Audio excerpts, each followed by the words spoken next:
Rockville ay yung Brand Sabbath School. Nag-ano muna kami ng Brand Sabbath School. Kami mag-asawa ang nagka-asikaso doon sa Atiliti, Brand Sabbath School. Tapos, ang nag-asikaso nung bandang huli si Brother Macario at saka si sino nga yung binanggit ko, Brother Mer? Brother GB po. Ha? GB po. GB Ebanghelyo daw po. Ebanghelyo. Ay, oo nga. Si Brother Ebanghelyo. At hindi ko na mabanggit yung mga kabataan na naging kasama namin sa Sabbath School. At tapos nagkaroon din kami ng graduation doon ng Voice of Prophecy. Si Mrs. Pangonelo naman ang siya nag-asikaso doon. At nagkaroon din ng magandang dumami rin yung mga kapatid. Nagpatayo din kami ng mga simbahan doon. At ang talagang hindi ko nakatandaan yung ibang mga pero ang pasimula namin talagang Brand Sabbath School. Tapos nag-Voice of Youth kami doon, nag-Tulda, nag-Crusade kami doon, tapos nagtayo kami ng simbahan. At marami na matindi na mga tao. Si Brother Ebanghelyo nga pala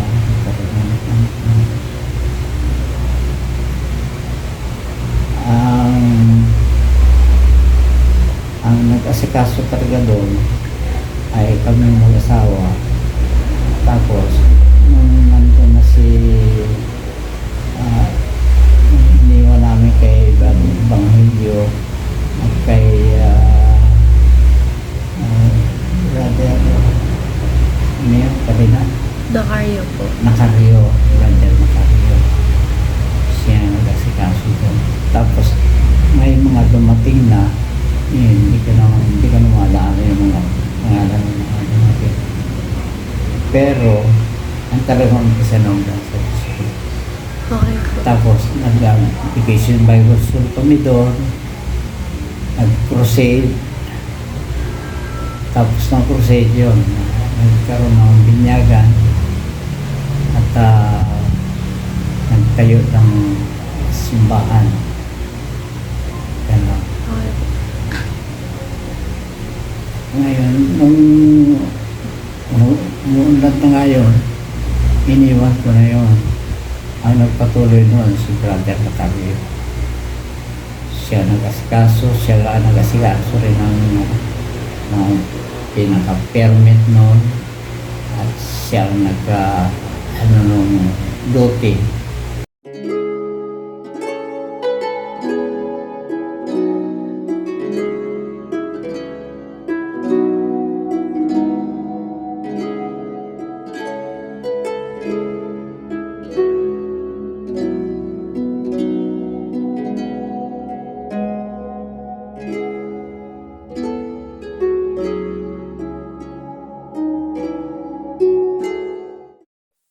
Sa pagkakatanda nyo po, paano po nagsimula ang Rockville and ano po yung naging parte nyo po sa paglago po nito? Ang Rockville Church ay napakalapit sa aking puso sapagkat ito ang una sa mga iglesia na aking nahawakan nung ako ay inassign noong 1991 bilang intern sa Baysa District. Ilang mga iglesia ito na aking hinawakan. Isa rito ang Rockville Church. Dangan nga lamang ang Rockville nung panahon na ako'y naka-assign doon ay may mga challenges sa membership at ganoon din sa ilang mga programs. Actually, ang Rockville Church ay nagpasimula yan sa pamamagitan ng effort ng Baisa Seventh-day Adventist Church. Sila yung mga pioneer dyan sa Rockville, pero noong nagkaroon ng bagong district, isinama ito sa Baisa District. Yan ang pangalan ng distrito namin noon, kaya nahawakan ko itong Rockville Church. Na doon ay nakilala ko si Brother Nacario. Si Brother Nacario ang presidente ng association dyan sa Rockville, at siya yung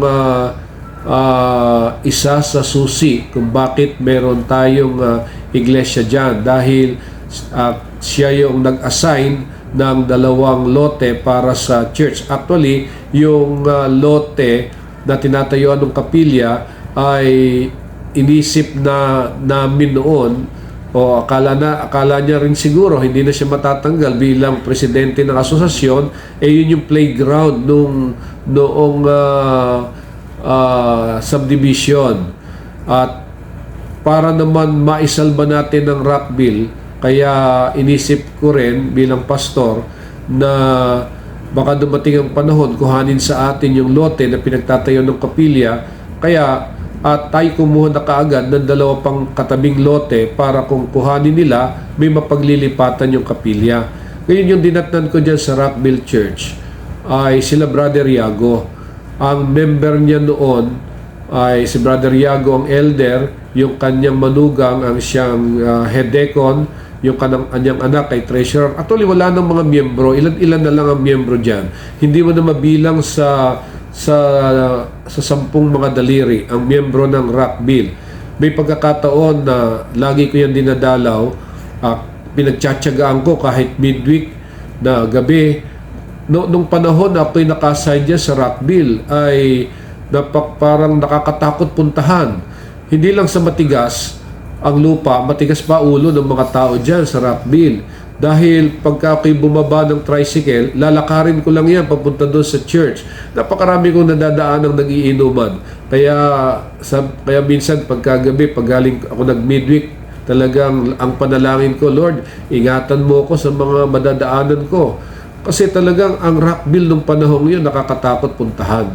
Pero ngayon siguro ay isa ng lugar na masaya, at ang mga tao ay dumami lalo at lumago yung lugar na hindi mo iisipin na magiging ganun yung lugar na yan. Ngayon, balik tayo sa kalagayan ng Rockville na ako'y pastor dyan. Dahil wala nang mga miyembro, kaya aking laging hinahamon sila Brother Yago noon, si Brother Amor, dahil sila yung mga leaders ng church, na kami ay magdalaw. Natatandaan ko pa nga, ang sabi sa akin ni Brother Amor, Pastor, nadalaw na namin lahat yung mga members dito pero ayaw nang bumalik. Kaya sabi ko sa kanya, kapatid, kailangan nating magtiyaga, pagtiisan natin sila. Dahil yan na may gawain ng Panginoon, then Panginoon na bahala sa kanila. Ang mahalaga, ginampanan natin, tungkulin natin, hindi tayo nagsawa, at kanilang naramdaman kung gaano tayo katyaga ng programa natin, nais natin silang mapabalik sa iglesia. Kaya pagkahapon ng Sabado, pagka nandyan ako sa Rockville, wala na kaming pulong, kundi dinadalaw na lang namin yung mga kapatid na hindi na sumisimba. At tayo na may natutuwa sapagkat kahit papaano na parang babagsak ang Rockville, pero ang Rockville ay dahil nga nailagay sa magandang pundasyon ng iglesia, ay nagpatuloy. At ngayon ay mayroong mga tinalaga ang Diyos ng mga tao na siyang masisigasig. Kaya ang Rockville ngayon ay malaki ang pagbabago kaysa noong panahon namin. Kaya ako'y natutuwa at ako'y nagkaroon ng bahagi sa gawain dyan sa Rockville. Wala pa nung pasimula. Actually, nagkaroon din ako ng mga evangelism dyan sa Rockville, na meron ding mga ilang na bautismuhan. Di ko rin alam kung nawala na din yon. Pero ang pinapasalamat ko sa Panginoon, sa loob ng 25 taon, ang Rockville ay nagpatuloy. Parang tama yung sinabing mayroong nauuna na nahuhuli, at nahuhuli na siyang nasa unahan ngayon. Kaya sabi nga ng Biblia, ang magtiis hanggang sa wakas ay maliligtas. Kaya purihin ang Panginoon, at ang Rockville ay sumulong, lumalago, at ngayon ay i-organize na bilang isang ganap na iglesia. Haba rin haba ding panahon bago ma-organize ang Rockville Church.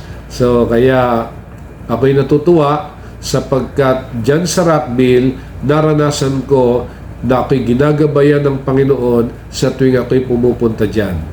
At sa bawat lalakad ko papuntang church at pag-uwi, talagang nananalangin ako at ginabayan naman ako ng Panginoon. At naging kaibigan ko rin yung mga tao na aking nadadaanan tuwing pumupunta dyan ako sa Rockville Church.